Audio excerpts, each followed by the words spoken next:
On a scale of 1 to 10, how confused are you guys by the end of this video? Let me know in the comments down below, because today the Dutchness is shining through like a beacon. Like, I don't think I have ever made a more Dutch video than today. But hey everyone, my name is Poisonblade. I hope all of you are doing well today. And for today's video, confusion reigns supreme, because there's going to be a lot of things that I need to explain, and you guys probably know how good I am at explaining things. But today we are building a pannenkoeken and poffertjes restaurant, which is, yes, already some Dutch words right at the beginning of this video. And then the pannenkoeken and poffertjes restaurant is located in a reinforced farm, which I also need to explain. And then the name of the restaurant is Het Voorhuis, which, yes, are some more Dutch words, and yes, I also need to explain. So let's get started with today's video. So let's get started with pannenkoeken and poffertjes restaurant. The translation for this would be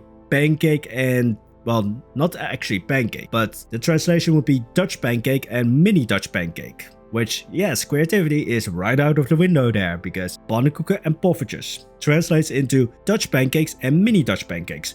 These things, well, actually I can kind of see why the translation is so similar, because legitimately if you get pannenkoeken batter, you only need to add like a teaspoon or 1.5 teaspoons of baking powder, and then you have poffertjes batter. So I can see why the translation is similar, but fuck the translation, I'm just going to say pannenkoeken and poffertjes, because confusion is the spice of life. I don't want to risk me saying pancakes, because if you say pancakes to a Dutch person, we will think of American style pancakes. You know, the smaller, fluffier, thicker ones. But if you say Dutch pancakes to a Dutch person, I mean, we will get what you're saying, but we will also want to stab you with a stroopwafel. I'm just joking there, we won't stab you.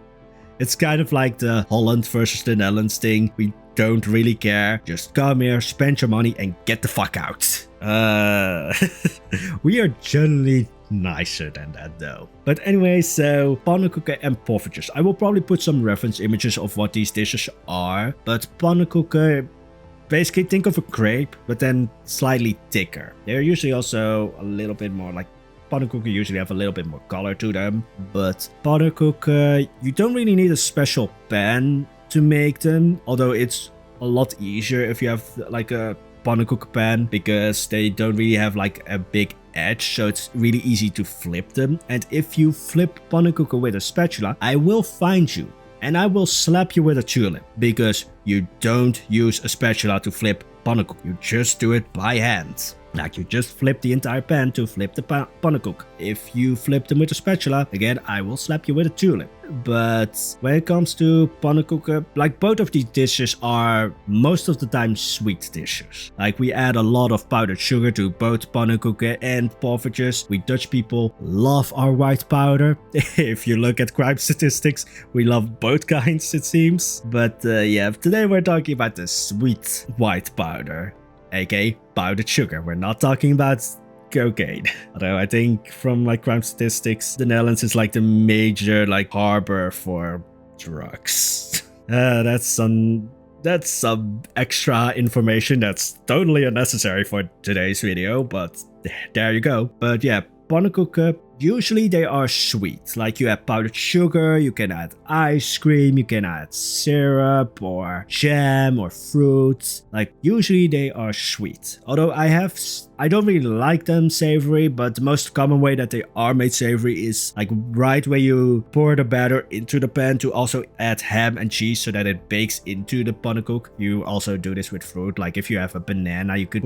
put it into the batter as soon as it hits the pan so that it bakes into the pannenkoek. But most of the time you just, pour the batter, cook it or bake it, and then you add powdered sugar when you serve it. You don't really use butter.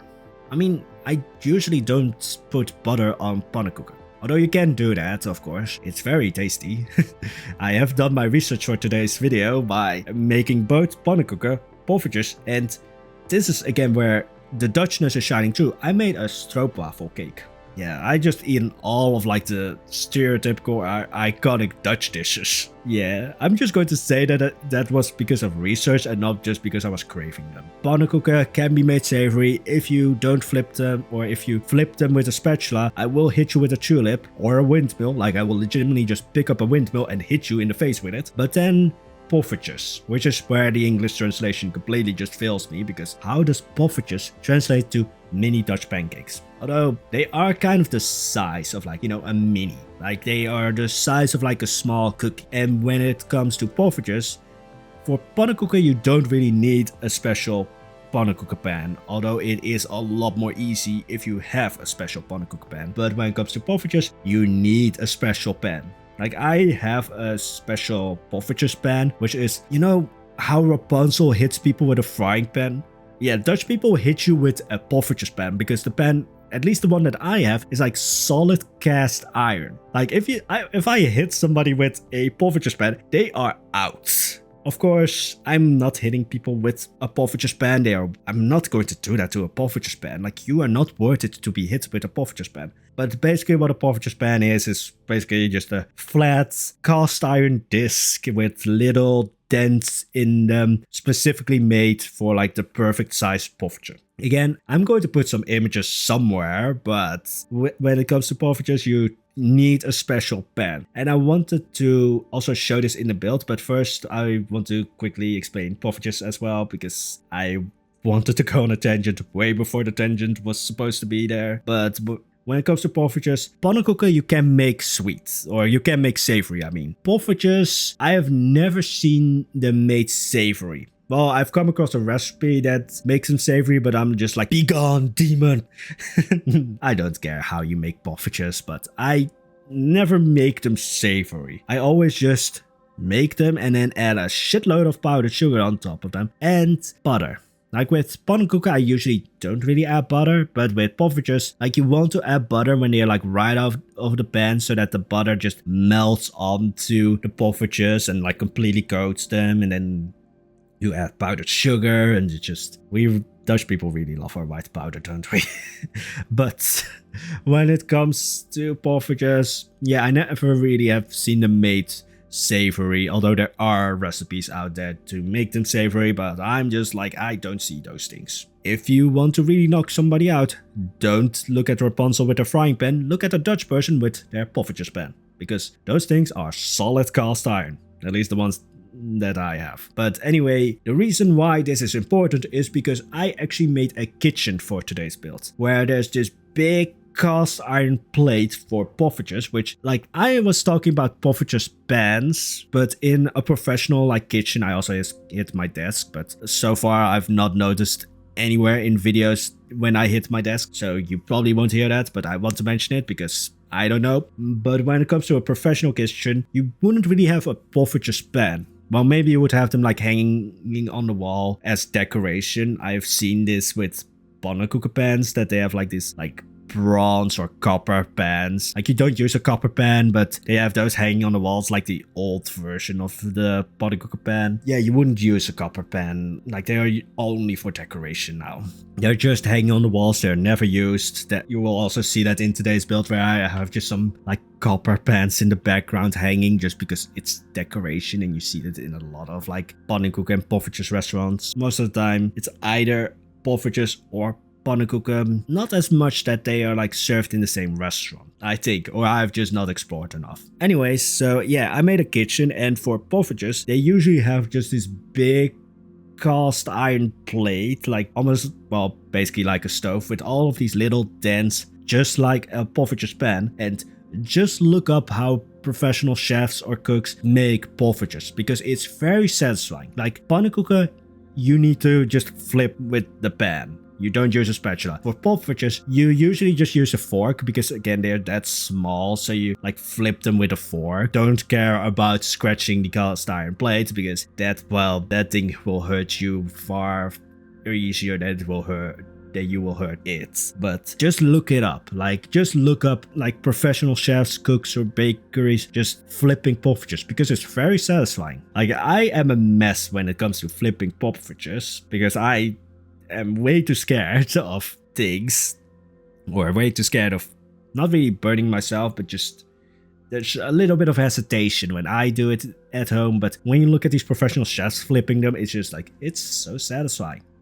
So yeah, I wanted to make sure that that was in today's build. And then I also had a separate station with pannenkoeken pans like at the ready, just like baking pancake or pannenkoeken. Again, this is why I wanted to say pannenkoeken, because I will mess up and say pancakes, which is completely different if you say it to a Dutch person, because we don't see pancakes as pannenkoeken, we see pancakes as, you know, the American version. But yeah, so I made an entire kitchen that is just shining in Dutchness, because we have the like Dutch blue, or we in the Netherlands call it Delftsblauw, because it's referring to the city of Delft, which is where I think this color originated. So there's all of this Dutch blue in there. There's just poffertjes and pannenkoeken baking away. And this is mostly just because in Plan Zoo we don't, of course, have poffertjes and pannenkoeken, which is a topic for another video, but I wanted to just make it apparent that like, oh, this is a pannenkoeken and poffertjes restaurant, so I need to make that visible. So yeah,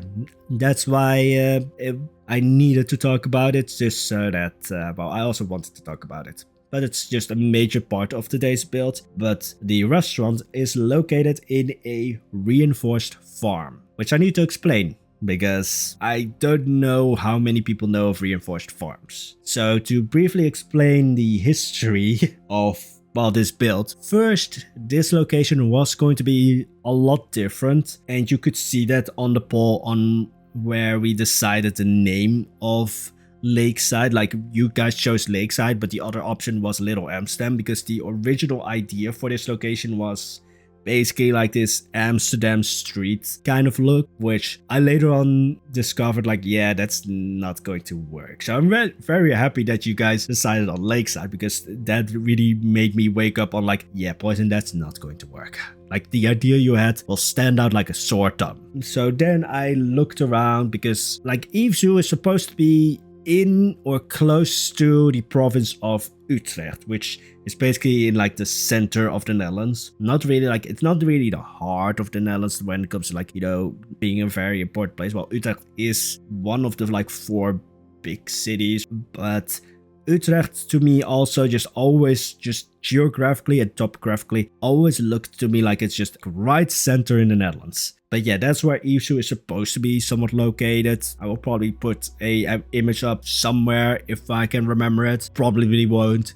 Call me out in the comments if I forgot to add that. But anyways, when looking at Utrecht, which yes, there's the city of Utrecht and then there's the province of Utrecht. Unlike the US where you have Washington State and the city of Washington, which are, I think, on completely separate, like on the other like sides of the continent of the nation. Utrecht city is in Utrecht province, so there's a little bit less confusion there. But when looking at the province, I found a lot of, well, I quickly found reinforced farms, which are basically just, you know, take your regular farm and add some defensive features. Like, they would usually have a moat and a gatehouse, and I made my version with walls. They usually don't have walls because the walls would be made out of the buildings of the reinforced farm. Yeah, I just wanted my farm to be a little bit extra. Also, the main building of a reinforced farm, or yeah, the main building, which is usually where like the farmer would live, like the farmer who owns the farm.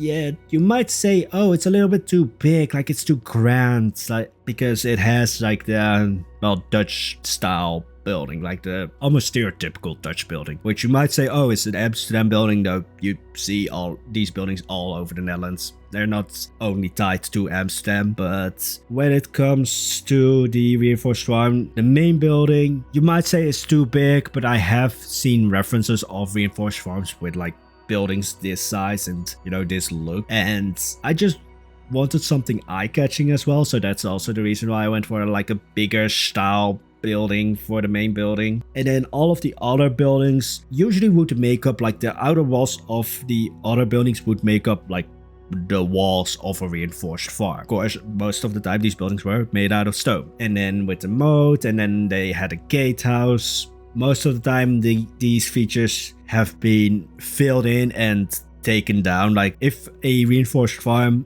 nowadays has a gatehouse, that's kind of like an iconic thing then, like it's a special thing if it still has a gatehouse. Most, I think 99% of the time, a reinforced farm won't have a moat anymore because they would have been filled in over time because, well, a reinforced farm was never really meant to protect against like armies or invasions or anything. It was more to protect the inhabitants against thieves, bandits and such. Like, it was more meant to protect against criminals and not against like an enemy army.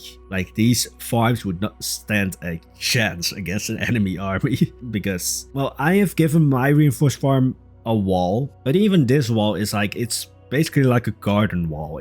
You can't man these walls or anything. So yeah, it's more just against like bandits, thieves and thugs and such. Anyway, also, if the video is not too much out of sync right now, or the video and the voiceover, I hit the mic, you will definitely hear that. But if the video and the audio is not too much out of sync now you can see the kitchen that I've made with the cast iron plate for the poffertjes and then the pans baking away some pannenkoeken. But yeah, a reinforced farm was basically just like have a farm and then put some steroid. And the reason why I wanted a reinforced farm and not just a regular farm is because I've already seen Zoof make a farm and I was just like, I want that idea, but I want to make it a bit extra. So I went with reinforced farm because then I could also add a gatehouse and more stuff. But yeah, so then we come to the other thing for what I need to explain today, which is the name. Het Voorhuis, which, yes, is a Dutch word or a Dutch name. Well, yeah, it's a Dutch word, not really a name, but in this case it's a name. And for Isu, I usually don't use Dutch words or names because my videos are already as confusing as can be. Me adding Dutch names and words to it won't help that matter. But when it came to today's build, I mean, it just had to have a Dutch name. It would feel very weird and out of place if I named this restaurant Front House, because that would be the direct translation of Het Voorhuis, would be the front of house or front house, which if you say it like front of house, to me immediately ties it into it being a restaurant. But Het Voorhuis just sort of refers to, well, front house, which when it comes to a Dutch farm, or I don't know if it is for every farm, but a Dutch farm would usually have a, well, voorhuis and achterhuis, or basically front house and back house, which the back of the farm or the back house would usually be where, you know, the work happens. That's where, in the case of a farm, if it was only if the farm was only made up of one building, then the back house would basically hold like any farm animals that you would have, would usually house the work equipment and such. Like, that's where the work happens. Front house or Het Voorhuis would be basically where the family lives. It would be the nicer area because it would be the living area, of course. So when it comes to this restaurant being called Het Voorhuis, I legitimately just have the storyline in my head that like some farmer's wife started to like sell pannenkoeken and poffertjes as a way to add some extra income to the family. But then the people that came to Het Voorhuis, like, this restaurant didn't have a name, so they would just go to Het Voorhuis van Anneke. I don't know, that's like the first Dutch name that came to mind, but they would just go to the front house of this house, which again is just the living area of the family that lives on this farm. And they never really gave the restaurant a name, so they would just refer to it as Het Voorhuis because that's where this sort of restaurant was, which basically, yeah, they started in their kitchen and in their dining room, and then, well, did these houses usually have dining rooms? I think those were just like when you nowadays renovate these farms, you would add like different rooms. I don't know. If I ever say anything slightly informational, always do your own research because I'm just a dumbass on the internet. If I say anything confidently enough, some people will believe me. But when it comes to this restaurant, just because like it went on without a name for so long that the name just became Het Voorhuis because that's where the restaurant was. So yeah, that's basically the name explained. I see that I have some time over, although I probably poorly explained the name, but I think I poorly explained everything. So let's talk about other Dutch foods. Because why not? We have already talked about pannenkoek and poffertjes. Let's make this even more Dutch by talking about stroopwafels. Because that's the other, to me at least, iconic Dutch food. Because, well, if you don't like stroopwafels, I will fear you. Like, you're not human. Like, you might be neutral on stroopwafels, that's fine. If you don't like stroopwafels, then what are you? Are you like the aliens that are coming to invade? We will chase you out. Like, if you... Like, no Dutch person is allowed to hate stroopwafels. At best, you might be neutral towards them, but if you hate stroopwafels, your Dutch passport is revoked. Like, your Dutch citizenship is just revoked. You are just cast out because you're not Dutch, you're an imposter. But yeah, stroopwafels. Should I add like an image?